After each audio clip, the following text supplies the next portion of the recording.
Good morning, everybody. Welcome to this webinar from Relivit, where we're going to give you a wonderful new update on where we're at. My name is Mark Dunn. I'm now the Managing Director of Relivit. And thanks very much for coming. This will also be recorded and made available through our website for those people that we know were wanting to sit in, but they weren't able to make it this morning. So if we get straight into it, just as soon as technology catches up with me.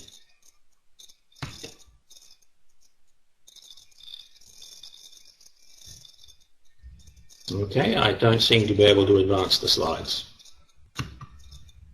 Oh, apologies.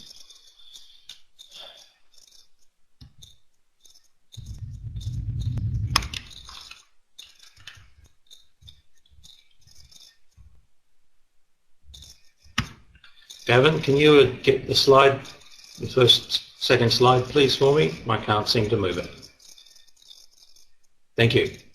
All right, folks, so what we're going to run through today, a bit of a background for people who are new to us, explain a bit about our business model, what we do, how it works, an update of where we are, a bit of a review of the new financial projections that we released recently, let you know the sort of investment returns that we're able to offer with this project, the other opportunities we have going forward from here, and the timeline to which we need to work if you would like to participate with us, and what to do next. And then, if we have the time at the end, some opportunity to ask some questions, and we can give you some very specific answers.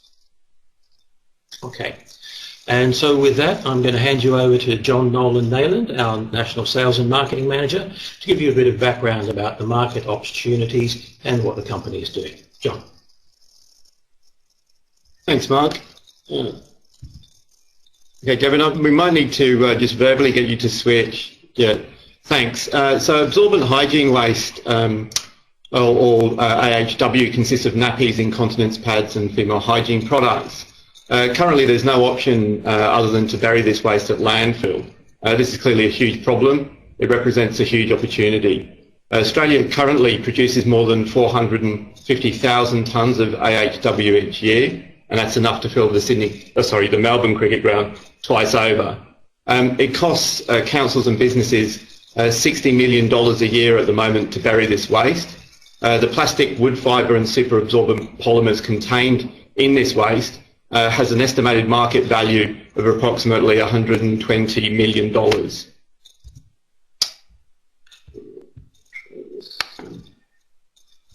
Okay, so this waste is growing. In our first service area, which covers approximately 120,000 tonnes of AHW, or a quarter of Australia's total. It takes in Newcastle, the Hunter, Central Coast, Greater Sydney, Wollongong and the Illawarra and ACT, and is expected to grow between now and 2031 by another 50,000 tonnes per annum, taking it from 120,000 tonnes to 170,000 tonnes. A lot of this growth is going to be driven by an ageing population, with 90% increase in those over 65 over the next 20 years, and almost doubling of the incontinence waste produced. This is going to exacerbate an already existing problem for New South Wales, and that is the limited amount of landfill. Waste disposal costs have risen by almost double-digit figures over the last 3 years and are expected to continue to do so up until 2016. Driven on by the state's Waste and Environment Levy, a policy implemented specifically to help tackle the state's shortage of landfill options. This landfill shortage is going to be exacerbated over the next few years, particularly in Sydney, where Eastern Creek, Lucas Heights and Belrose landfills are closing, leaving Woodlawn near Goulburn the only long-term solution.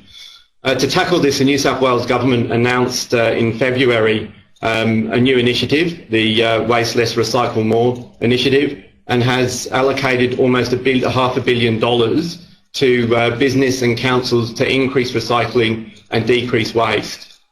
The Relivit project certainly fits within their objectives.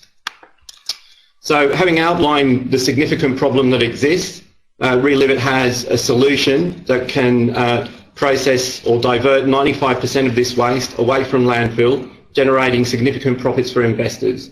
The Relivit business model has been developed to take advantage of revenue streams both at the AHW collection end and also the material sales revenue end. The Relivit collection service provides AHW handlers such as aged care facilities, washroom service providers, hospitals, childcare operators and local councils with an alternative to disposal via landfill, increasing their sustainability but also reducing their exposure to the ever-increasing costs at landfill. Once collected, the AWH is brought to our facility where it is sterilised, separated and treated, allowing it to be resold into the different areas such as fertiliser, wood fibre, plastics and saps. So in terms of proving market demand for our service, looking at the collection and disposal revenue stream to start with, we see that we've already been able to secure $1.5 million worth of contracts. This highlights the demand and the pain that's being felt by operators that are handling this waste at the moment. We've been able to develop a very strong sales pipeline, which now covers more than double the break-even tonnage across the service area. We've had very good discussions now with councils, hospital and childcare centres as we now expand our sales targets. There was a very strong report coming out of Scotland that looked at curbside collections for household, which is 70% of the AWH generation in Australia, and that showed that there was a very strong demand from the community and also very positive results for the councils themselves. That, coupled with the support of the EPA in New South Wales, has meant that we've made very strong progress with local councils in Sydney, and we have direct discussions with local councils in the Illawarra that are ongoing as well. So at the other end of our business plan, you see we have the material sales stream. And again, we've made very significant steps forward in proving that there's existing markets that our products can be fed into. The CSIRO are just completing a study at the moment that confirms these markets and also highlights some more opportunities. For example, plastics coming out of our plant will be in two grades. One has a market price of approximately $1,000 per tonne. The lower grade, which can be made into furniture and outdoor decking, etc., commands a price of about $500 per tonne. In addition, the model that we've been looking at to date looked at chicken bedding, but with feedback from the CSIRO, we're now looking at kitty litter, which has a market value of, the kitty litter market itself is worth $130 million a year, and we expect that we'll be able to generate $750 per tonne against the modelling that you're looking at today, which estimated $150 per tonne. We also have the ability to sell the sap, which has our own patent pending technology to separate and reactivate, and that's selling at a retail price at the moment of approximately $20,000 per tonne as a horticultural product. We hope to be able to achieve $750 per tonne once the plant's up and operating. There's also opportunities for us to use this waste as a fertiliser. I'll just hand back to Mark so he can talk about our progress on the operations side and the financials. Thank you.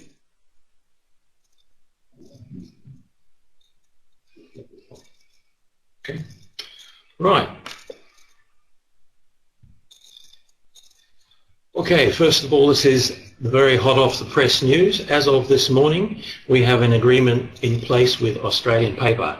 And that's a company that you would know better as the manufacturer of reflex office papers for all your photocopiers.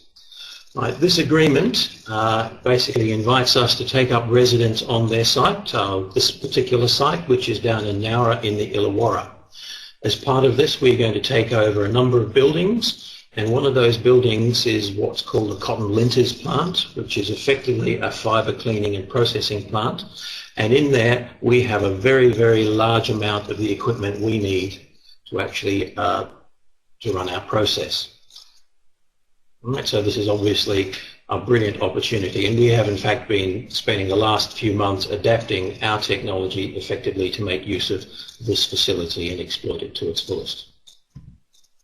Okay. In terms of team, as I said, I'm currently the managing director. We have two directors in place at the moment, Graham Van Dam, who's a very successful entrepreneur in his own right, and Neil Bone, who's also set up an equipment company in the waste industry. These were our early investors, and they know what we're doing, and they've clearly shown a lot of faith in us.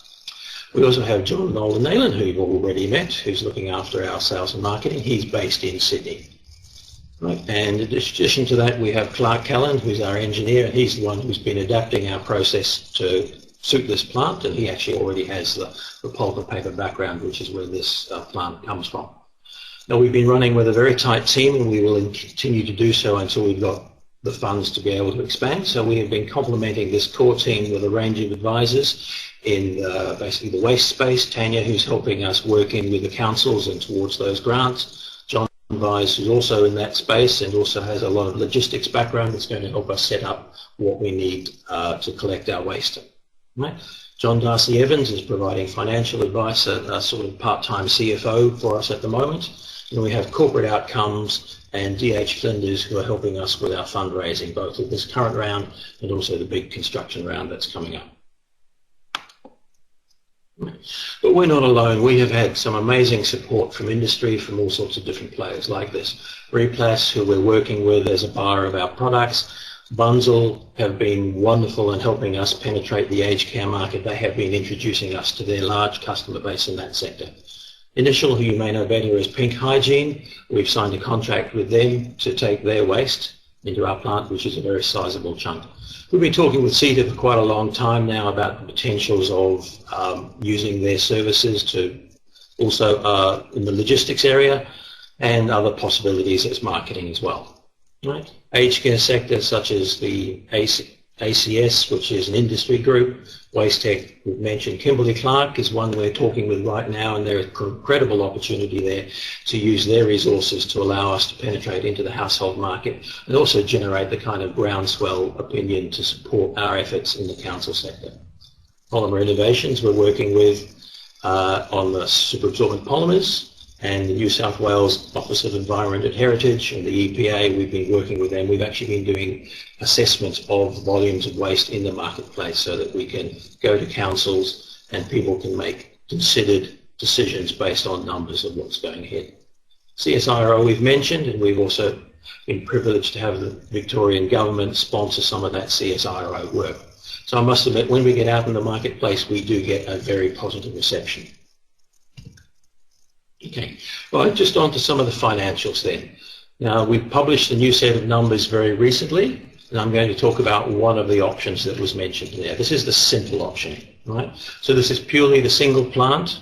There is no allowance in here for what might happen after that in Melbourne, around Australia, or any further, right? It produces a high-grade plastics, and as John mentioned, just a very basic chicken bedding type product with a value of about $150 a tonne. Plant starts out at about 10,000 tonnes per year, and we scale that up over time as we improve our penetration into the household market. Right. We are working with qualified for the R&D tax incentive scheme. We've already received last year's payment. We have a new payment of a sizable amount this year, and our actual plant will be constructed and demonstrated under the R&D tax incentive scheme, which is worth many millions of dollars to us. And the modelling also presumes that we then exit after 5 years of the single plant. Okay. In terms of how is the project funded, I mentioned the R&D tax incentive, and you can see a very, very large amount of the money comes from that source. Right? This is not competitive funding, so you basically have to demonstrate your eligibility and have it signed off. We are currently working with PwC to be able to sign off on all the financials and to confirm that we meet the requirements of that scheme. Right. We anticipate being able to obtain some plant equipment finance. John made reference to the New South Wales government grant scheme for the waste area, and from our recent conversations with the EPA, there is potential for up to $3 million worth of funding from that source. And that funding is then balanced out with some equity. And not surprisingly, the vast bulk amount of the funding is spent on the plant itself, but then there's some other allowances we have built into the model, such as our operating costs while the plant is being constructed, so our head office, sales and marketing ongoing, an allowance for once the plant started that we may not be quite running as efficiently or quite reaching our break-evens early on. Right? And additional monies to cover setting up the financing, debt, interest and repayments on debt. Right? Now, because of the way the R&D tax incentive scheme is structured, we have a cash flow issue. Right? So we get the money, but it's too late. Right? So currently the amount of equity that we're seeking to raise has been set to ensure that we manage and we get through our cash flow low point.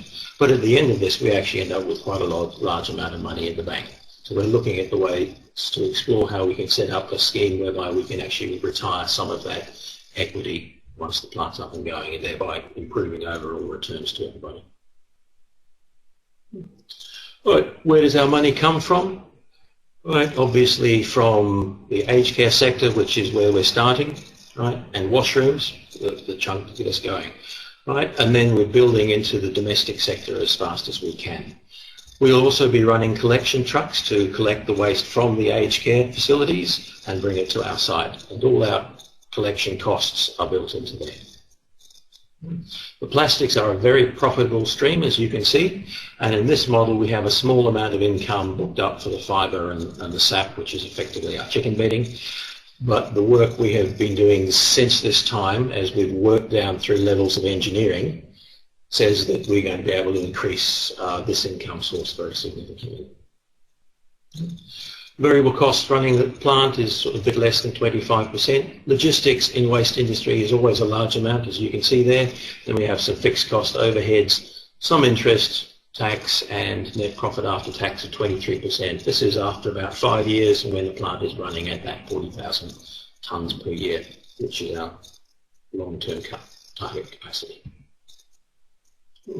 So what we've achieved so far, we've raised $1.5 million, both directly from investors through a convertible note that we converted, and also the R&D tax money that we've managed to bring back into the company. Right, we listed on ASOB back in March. We've closed round 1, we've closed round 2. Right now we're looking to close out round 3, which is another $400,000 to give us our money for to complete our preparations work. Right, and the objective then is to go out and raise our construction funding and get that going by December. Right. So this immediate funding, right? First of all, it's to allow us to complete the work and do what we need to do to raise our construction finance, which is the large money which will allow us to place orders of equipment and get the project well and truly moving. Right. Sales and marketing, obviously we're going to continue with that as hard as we can. As I've said, we now have a memorandum of understanding, what you would call an agreement between gentlemen for the site. We now have to turn that into an agreement between lawyers, which is the project for the next few months. And our environmental planning process for that site is underway, and we need to progress that as well. All right. So, quick summary for you. We have a large and a growing market. Right? We've been out there, we've proven, we know it's there, people are signing up with us. Right, we get revenue from a number of different sources. Right, we get incredible support from industry, and very supportive from the EPA and the New South Wales government as well. And some very strong likelihood that we can add some grant money into our mix, and certainly assistance in all sorts of ways. The household collection model has basically been demonstrated in Scotland, so we know it's doable. Technology works. It's been shown in the UK, and our plant is a very large amount of existing technology that we are just adapting and refurbishing for our needs. Right? We have the site, and it's worth many millions of dollars worth of equipment. The financial returns are there. The plant we're talking about now actually has the capacity to service Melbourne as well, and the transport costs from Melbourne are very, very reasonable.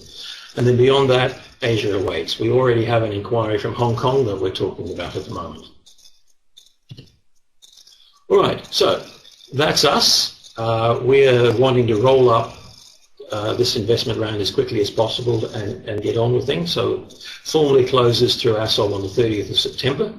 If you have any questions, by all means ask them now, or if you'd like to come back to me later on any sort of topic, and let's put them to bed. If you would like to invest with us, please send me an email requesting an offer document and the application form. We can process that for you as well. This will be the last opportunity for retail investors to participate with us. The next level of investment is definitely a step up in terms of volume, and that simply won't be available. Okay. All right, so that's it for us. Thank you very much for listening. And at that point, we'll call the formal presentation to a close. And if we have some questions.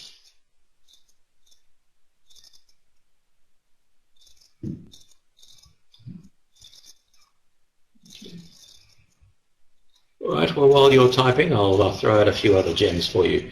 We've mentioned fertilizer earlier. All right. As part of our process, we discharge no wastewater to the environment whatsoever. We have equipment on the site, and this is one of the very valuable pieces of equipment that we're going to be able to take over. It's called an evaporator, and we're able to send our wash water stream to the evaporator, which then effectively boils it off, so it provides fresh water back to the company so that we can do our final rinses on plastics and fibre and so forth. And the rest of it gets concentrated up into a kind of sludge, you might call it. This is a very nutrient-rich stream. It's very similar to an ammonium sulfate type fertilizer, and we believe it has real potential as well. Right? We're not currently including any financials or any return for this material, but we have great hopes for it. Right?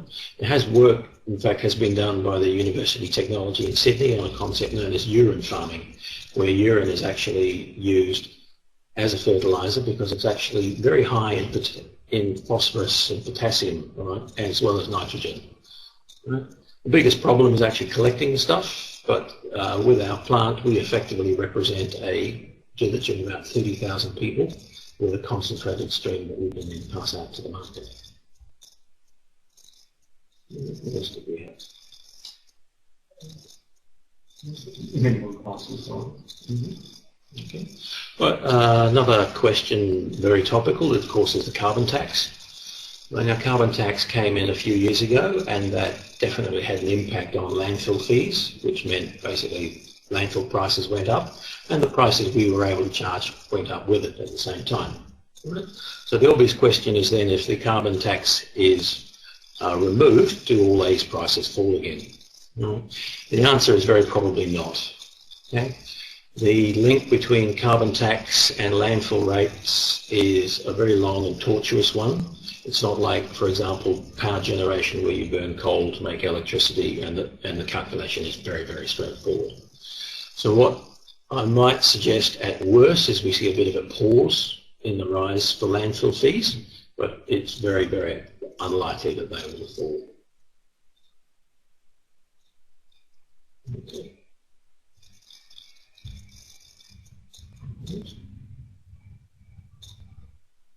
All right, so no other questions there, Gavin? No questions. Okay.